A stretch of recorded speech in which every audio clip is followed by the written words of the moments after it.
created by Karen O'Loughlin. In this video, we are going to create a tip calculator, and our goal is to review the concepts in Module 2, creating identifiers, assignment statements, arithmetic operations, using a constant, and output to 2 decimal places. Whenever we start to design a new solution, we always want to consider our IPO model. And so we want to look at our input, our processing, and our output. For this particular program, our input's going to be the price of a meal and a tip percent. And actually, I think I'm going to make the tip percent a constant.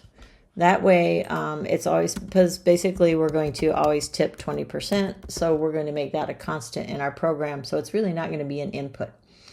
We're going to do some calculating of the tip amount and the total bill, and then we want to output. And notice in my output, I'm kind of writing out a little formatting. I want to make sure I have a dollar sign because it's going to deal with money, and I want to make sure that it outputs to 2 decimal places.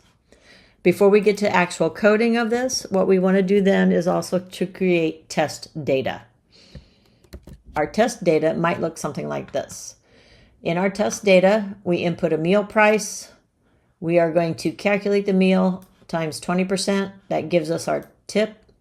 We're going to add the tip to the meal, and we're going to get what our total bill is going to equal. So I know if I start with $34.56, I have an ending bill of $41.47.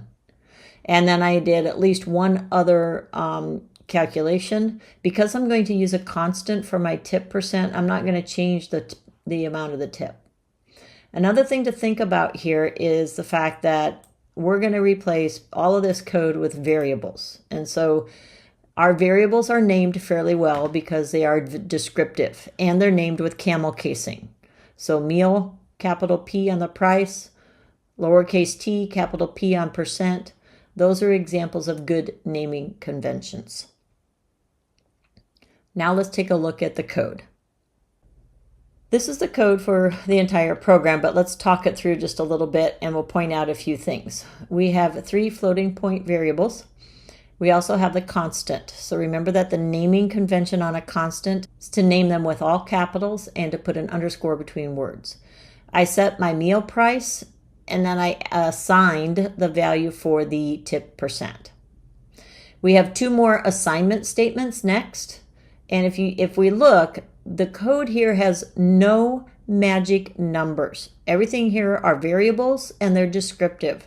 So if I were looking at this code and not knowing what this program did, it's pretty clear to me because I don't have any magic numbers.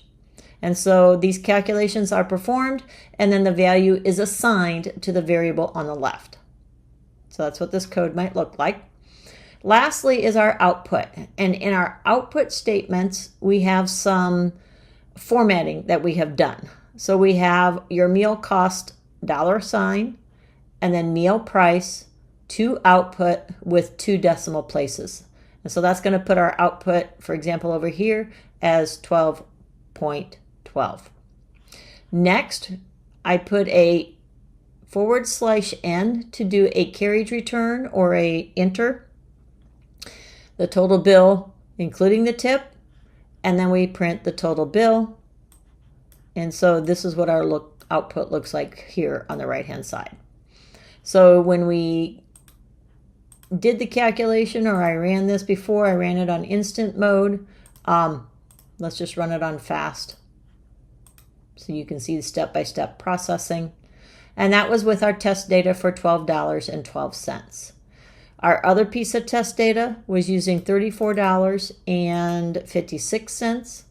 So if I plug in $34.56, then my output should be $41.47.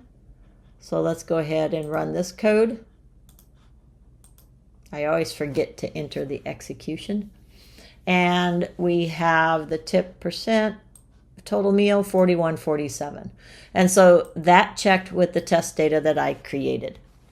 So as you take a look at this example, we reviewed briefly naming identifiers descriptively, naming constants with capitals, assigning a value to a constant, using assignment statements with no magic numbers so they're very clear, and then formatting our output to 2 decimal places.